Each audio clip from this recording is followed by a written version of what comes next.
What's up, guys? How's it going? Welcome back to another episode of the Skeptical Help Bar. I am your skeptical bartender, Kenny Biddle. This time around, we are going to do something a little different. It's not going to be the same where, I'm usually here with a jug of Kenny's special tea, and we field questions from the paranormal community, and I give like a skeptical opinion, my skeptical outlook on those questions, and we have a discussion about those topics. No, this time, this video or audio podcast, depending on how you're viewing and or listening to it, is going to be a interview session. I had an opportunity come up recently, and I jumped on it. A gentleman named Doug Harris sent me an email, and he is the father of 4 kids. 2 of them I've met, and I met both of them, Bailey and Elle Harris, at SciCon 2019. And the reason I met them there is because Bailey Harris, who is a author, she's a young author, started writing these when I believe she was 8 years old. She was invited to speak at the conference. So I got to not only see her presentation, which was amazing, but I got to meet the family. And in doing so, I got to meet the younger sister, Elle Harris, who is also an author. And I'll put a picture of her first book up here. And she is working on her second book. And it's called Elle the Humanist. And it intrigued me.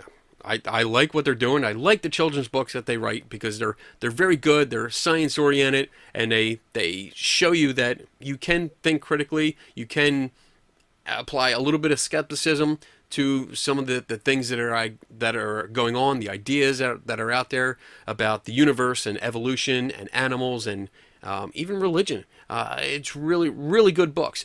So Doug actually contacted me in order to see if Elle could come on the show. And usually this is an adult-oriented show. Obviously, I mean, if anybody has watched this or listened to this before. But I was excited about this. I was like, yes, I would absolutely love to have her on.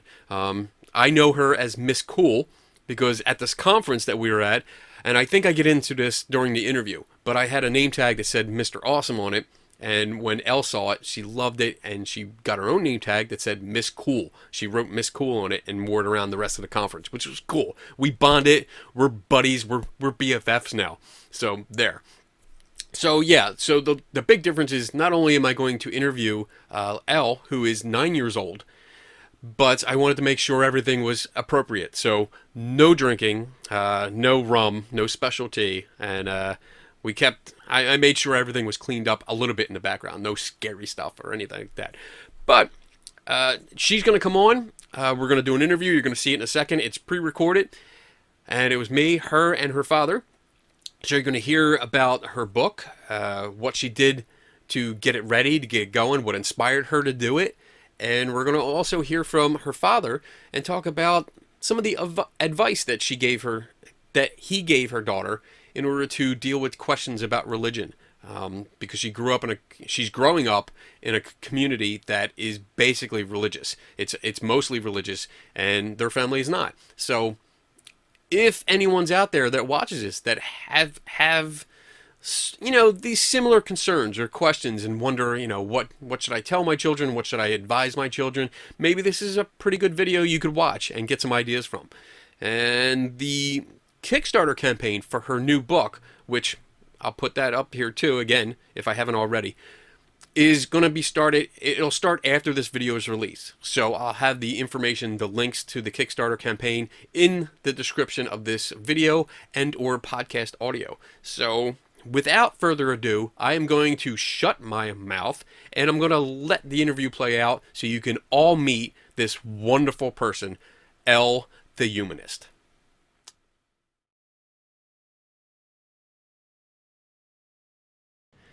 Hey guys, how you doing? Hey. We're good. Hey, so I have Elle and Doug, or should we call you Dad? Dad's usually the appropriate. Okay, we'll call him Dad.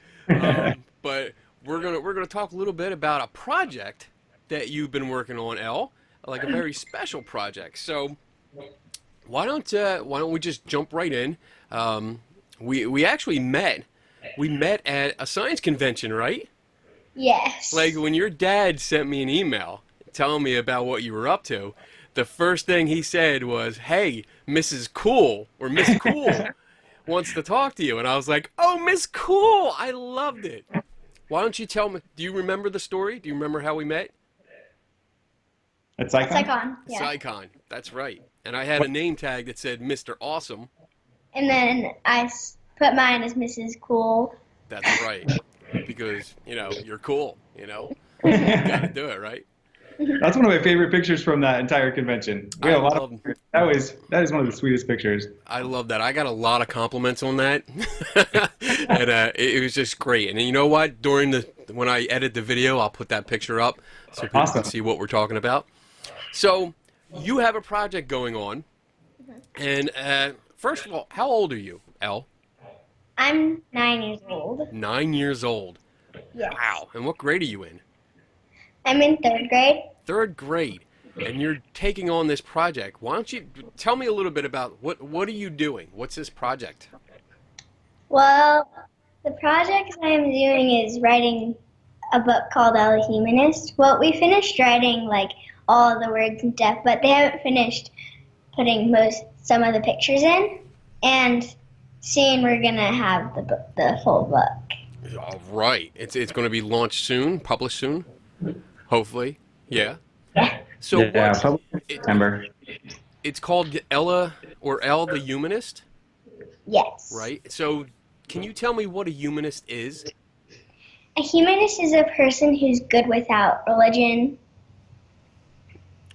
That's basic. That's near the point. Okay. How do you know about humanists? Like, are your parents part of this, or did you get exposed to it online or in school? Like, what? How did you become aware of humanists? Well, my friends started asking me, "What church do you go to?" And I would always say, "I don't have a church." And then I came to my parents one day, and they told me what a humanist was, and they're like, "You can choose what you are, but we're humanists and atheists." If you Okay. can. Did you have a lot? Because you mentioned in the description of the book about having all these experiences with your friends at school, talking about religion and ethics. What kind of conversations did you have? What kind of questions were they asking you? Well, they asked like, "What church do you go to?" Or I would ask them, "Do you have a religion? Do you go to church?" Or stuff like that.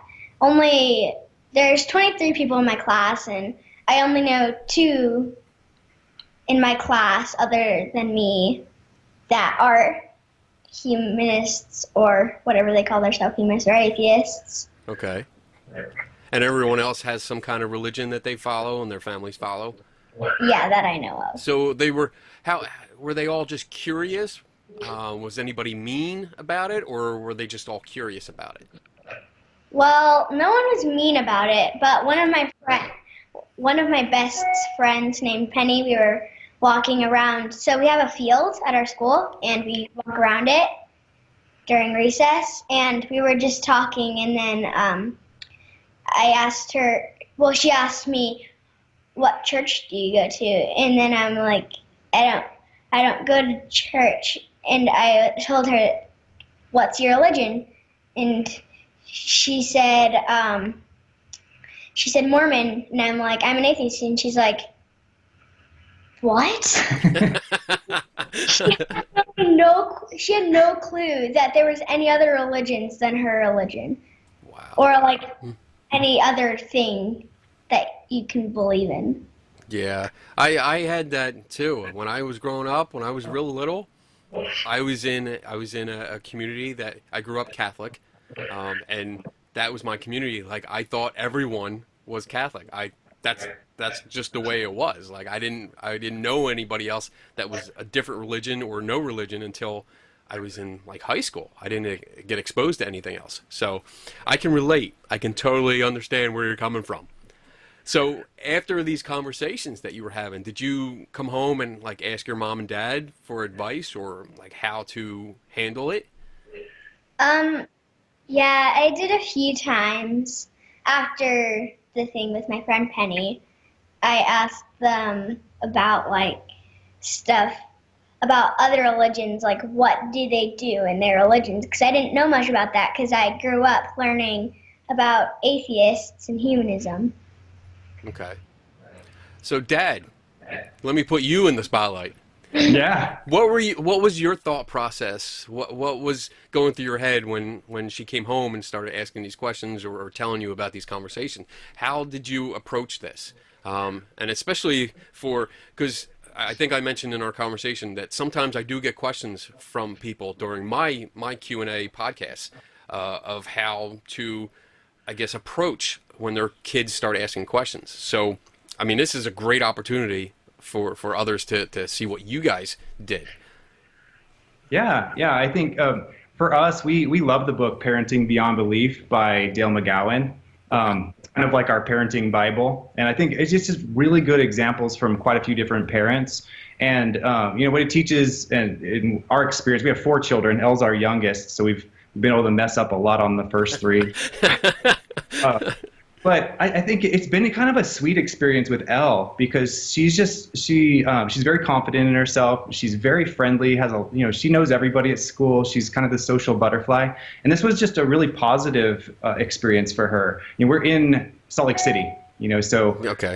Almost everyone's Mormon around us. The children, at least, Right. not necessarily, but most of the children. And some of our kids have had negative experiences. You've met Bailey. Her first book that she wrote, which it's where Elle's learning how to do this, came from a pretty horrible experience with people bullying her and some dark times where she didn't know if she wanted to be alive at 8 years old. And with Elle, it's been extremely positive. And as a parent, when a child comes to you and just says, "Hey, my friends are telling me, they believe in a Jesus and they believe in," we have lessons with the kids that teach about world religion. I think that's really, really important for kids to understand what the Bible teaches, what Buddhism teaches, and what all these other people believe. I think that's been extremely beneficial. And so Elle's kind of grown up knowing that people believe different things, and that's okay. And so these conversations with her friends, I think that's been one of the reasons it's positive. It's just they might say, "Hey, I didn't know that was possible," but she's just like, "Hey, we can all get along." We have these founding principles of like being good and loving other people and those types of things. So when she would come home and talk about it, it was pretty fun. She likes to call herself an atheist. We don't tell them what to call themselves, but Okay. she's like that from when she was little. and so we tell her, when you say that to some people, they're going to be shocked. But we've talked through, these are the different ways you could answer if you want to, and those types of things. We started talking about humanism this last year. As the kids turn 8 in Utah, they're baptized. And so that's really when it hits our kids. A lot of the kids start proselytizing to our kids. And so that's why last year, she didn't know this, but that's why the kids started talking a lot about religion, that's when they baptized in Mormonism.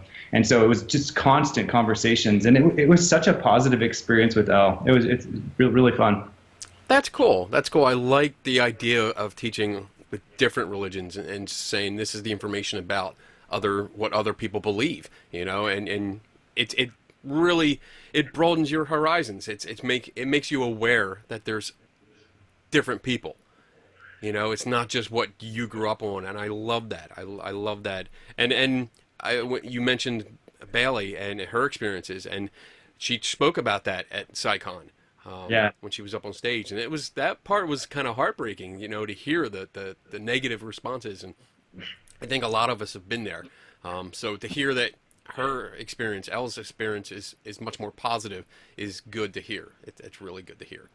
So the book is basically about humanism, okay, and talking about different religions, and there's a lot in it, a lot more in it than I expected. When I got to read the preview, I was like, wow, this is really good. So let me ask you, how did you know that it was possible to write a book about your experiences? Well, I knew it was possible because of Bailey. She really, she was the one who got me to start writing books. When she went to SciCon, in that, I would think, someday I want to go here. And then I started thinking, well, I better write more books. Exactly. I mean, I do other podcasts, and usually I try to recommend a book. And no lie, I had Bailey's books here Oh, cool. waiting because I was going to recommend them on my next podcast. And then Oh, I got the email from Dad here, and I was like, "Oh wow, that's a good coincidence. That's really cool." oh, thank you. Awesome. So, Elle, what do you hope that other kids are going to get, or other parents might get out of your book? What do you hope to teach them? Well, other kids that are humanist, they can learn how to kind of talk to other people about it and not just be kind of not talking about it, because it's good to talk about things, something about you, not just about other people. Right, right. That's cool. I like that. Let me see. What else do I have here? I have. So you talk about something called a platinum rule. Can you tell me more about that? Well, the platinum rule is treat others the way they would like to be treated. Like my friend Brinley, she does not like sushi. Like if I was I don't if like sushi either. if I was choosing, like I love sushi, and if I got to choose where to go, and my friend Brinley was going with us, I wouldn't choose sushi because it wouldn't be fair to her. And I would probably choose somewhere with pizza because she loves pizza. So it's basically you're thinking about other people and how they feel, and not just trying to do everything the way you normally do it. You're thinking about others.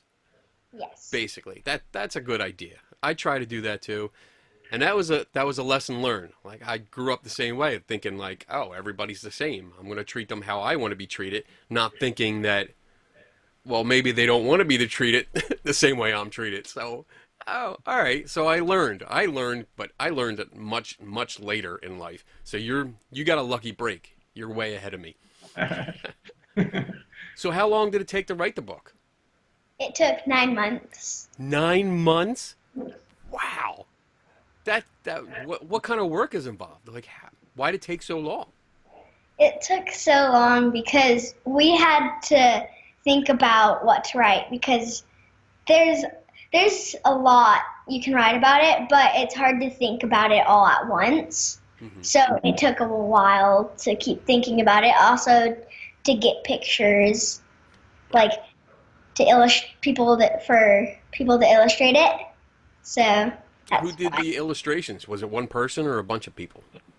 Um, It's a company called Yip Jar. Oh, It's the same company that does Bailey's Stardust book. Yeah, so that's cool. And you just tell them what you want, and they draw it up for you. That's cool. yeah, Elle went page to page and kind of gave her vision for the different pages. You know, she has the one about the platinum rule, and so she wanted to. We've got a couple pictures here. Oh, She cool. wanted to show, how other people have the Similar similar phrase, yeah. the golden rule.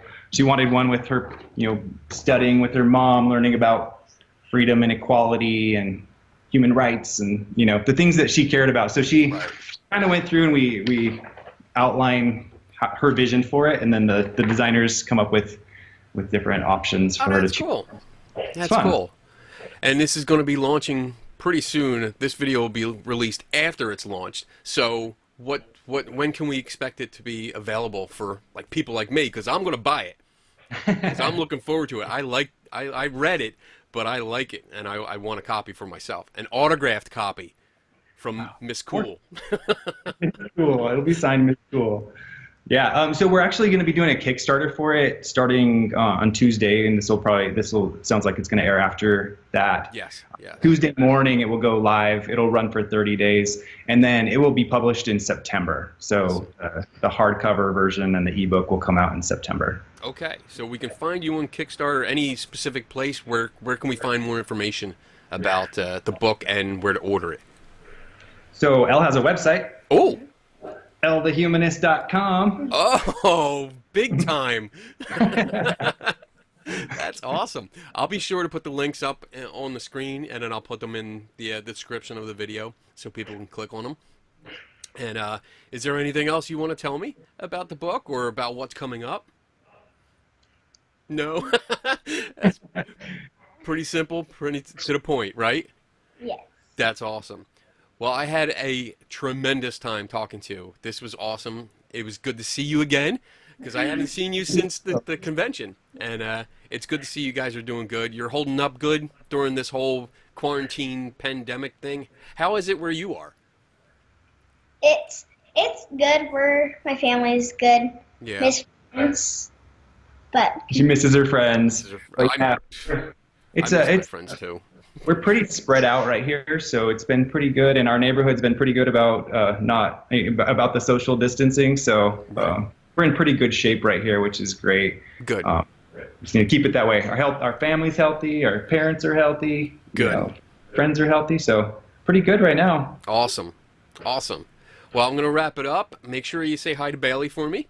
Okay? We'll do And we'll I do that. look forward to talking to you guys in the future. I mean, maybe after the book comes out and you're like this big star publisher, author, and you're doing like all the talk shows at night and you're doing a whole talk show circuit. Maybe we can come back and do like a live stream, so we can like get some people maybe to ask questions or ask both of you questions about your experiences and maybe get some more advice from you directly. Does that sound good? We would love that. Anytime. Awesome. Anytime. We've had a great time with you. Thanks so much for having us on. We really appreciate the support. You are totally welcome. Anything I can do for you, just let me know. Awesome. All right. Thanks, guys. Thank you. So there you go. That was my amazing little interview with Elle the Humanist. And oh man, she is adorable. I just loved doing this interview. I loved talking to her and her father and just getting the perspective of a young lady and fielding questions about religion and a religion that she's not part of, especially, and in hearing how her parents advised her how to handle it and teaching about world religions and everything that's out there, not just one. I thought it was really informative. I found it very interesting. I love it, and I'm glad that they came on the show to talk about it. And you know what? What's really awesome for me is that I found out afterwards when I was talking to Doug through emails after the interview that this was her first podcast interview. So I have the distinction of being her first podcast interview ever, which is great. She was so excited. She was grinning ear to ear and just very excited about it. And I'm sure she has a bunch more. I know she has a couple other podcasts scheduled. So hopefully this campaign goes great. I'm sure it will. And once the campaign is over and everything is out and published and she's world famous author, and doing interviews on all the late night talk shows, we're going to set up a Q&A, a live Q&A, probably in about September 2020. We're going to set up a Q&A with Elle and her father again. Maybe we'll get Bailey in on it too, if she's available. And just maybe do a live Q&A where you guys can ask questions about maybe situations your kids have been in and you weren't sure how to handle it and you looking for some advice from people that experienced it. Doug mentioned, Elle's the fourth child that they have out of four out of four. And they've had a lot of experience with this. So I'm looking forward to that. But before you go away, I want to also say that we had a running joke going through as we were setting up this interview, and even right before we started recording, that because of the context of my show normally, because it's a skeptical bar, and we tend to drink a little bit, and some say there's a language that goes on, but they were well aware of it, and it was a joke that Doug told me that he was going to be sure that Elle dialed it back and wouldn't drop any F-bombs. So after the interview was over, we were still talking and thought it'd be funny to put a little clip in where she gets bleeped out. So you can watch that. It's not that long, and I assure you that she is not dropping F-bombs, but it's funny nonetheless. Other than that, I'm going to put the information for her Kickstarter and or any other ordering information in the description. So please go there, buy the book, and enjoy it. Otherwise, I am your skeptical bartender, Kenny Biddle. And you can find me on Facebook at I am Kenny Biddle. You can find me on YouTube at Kenny Biddle. You can find me on Twitter at Kenny Biddle 42. Do you get the reference? And then, of course, I'm going to throw some pictures in there for my Teespring account, because I have a store on Teespring selling T-shirts of scientific skepticism. So I might throw up like a display here and another picture here of some of the T-shirts that I have. Feel free to visit if you want, no pressure, but I'm going to totally pimp them out, because all the money from that stuff goes back into what I'm doing here. So without any further ado, I give you her bleeping clip. What's going on? Do it. Get mad. Have you ever seen that from the jungle? That was from the Jungle Book. Get mad. That's perfect. Language, Elle. Jeez. Don't you know what kind of show we're on? No. And I'll put that in the blooper reel. That would be funny.